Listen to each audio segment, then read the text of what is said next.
Now, KXStudio is pretty much a new Linux distribution based off of Ubuntu 10.04 Lucid, and it pretty much does a lot of things that you would have expected, that you would expect Ubuntu Studio to do, and it does it pretty well.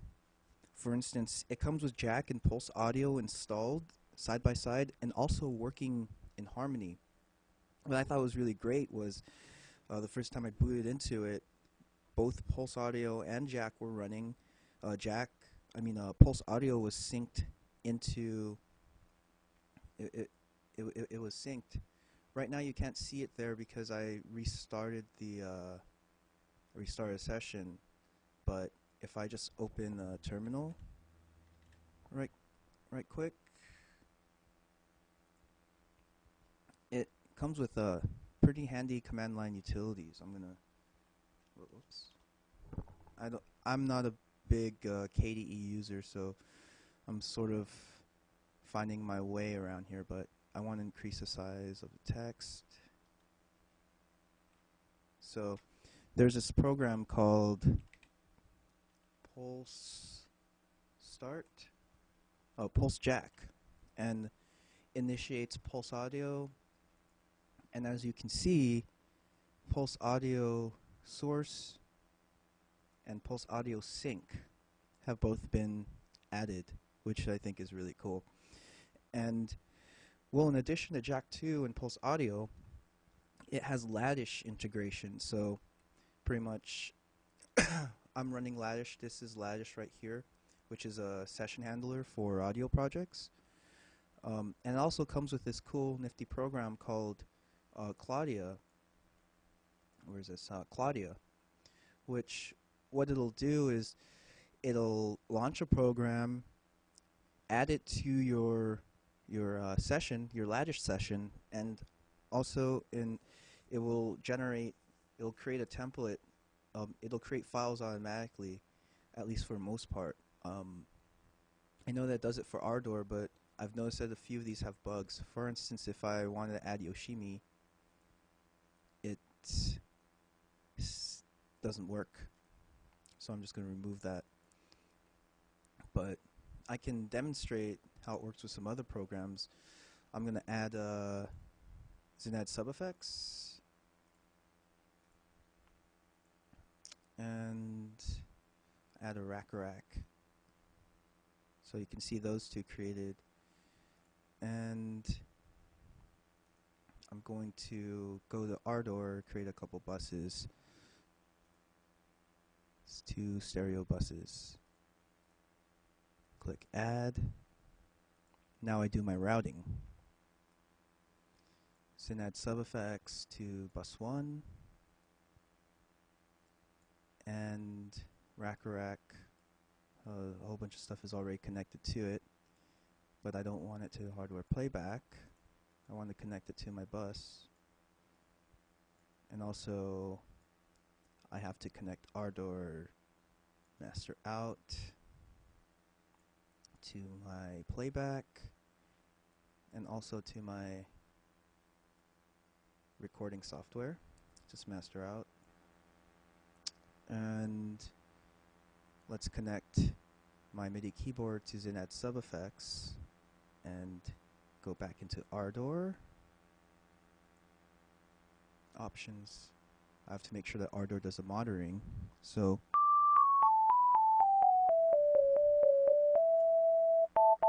you get that, and also my guitar seems to be plugged into rack.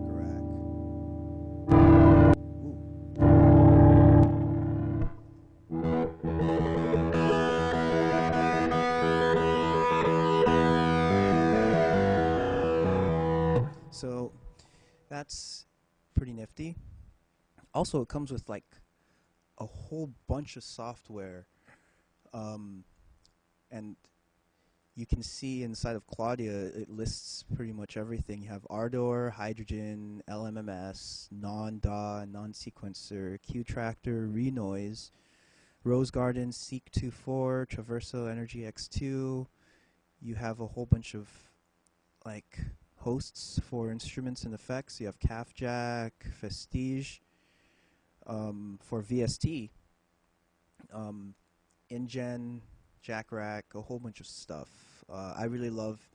Pretty much, it has this distribution comes packed with so much software that pretty much every single thing that I use is already installed off the boot. Like you get Yoshimi, which is a fork off of Zined Sub Effects, which works better under Jack, and you have PhaseX, which I use, a whole bunch of other stuff too, and all of this pretty much good to go.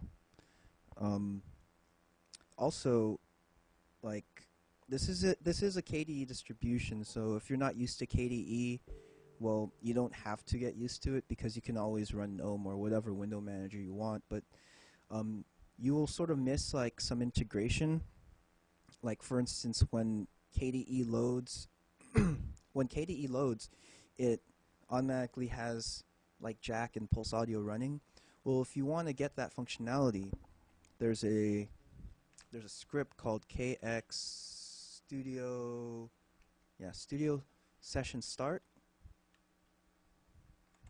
and I'm just going to go to Help, and pretty much you can, with these flags, you can start it, you can stop it, you can restart, and you can config, etc. What this pretty much does, this KXStudio Session, it it launches Jack and Pulse Audio, and it also restarts it. You can also configure it as well.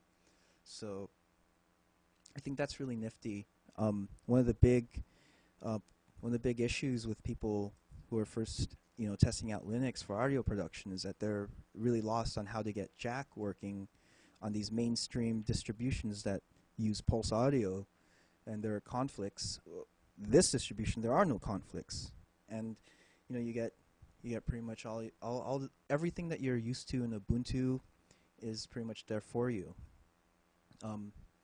So if you want to get this, pretty much go to kxstudio.sourceforge.net, and you'll be able to go to downloads and pick up an ISO, a live DVD, which you can select a 64-bit and 32-bit architecture. I have a 64-bit system, but I traditionally ran 32-bit just because I felt, oh, there's probably better compatibility. Well, supposedly KXStudio supports any software. I haven't tested it out yet, but I'm gonna stick to 32-bit for now, just because I feel safe. What more should I add?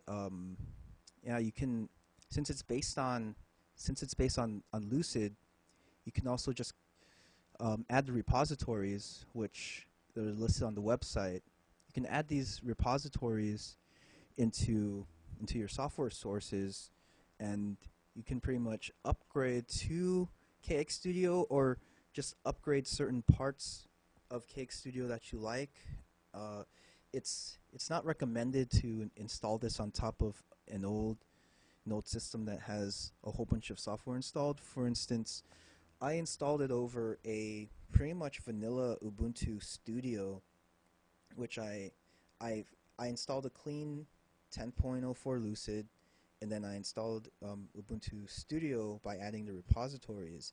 And then it sort of seemed like Ubuntu Studio conflicted with KXStudio repository so much that I wasn't able to install it completely. So if you're already running the 10.04 base distribution, well, I don't recommend upgrading unless you have a clean install. And also, on their website, they recommend that you only upgrade to KXStudio from a clean install because things like messy things can happen.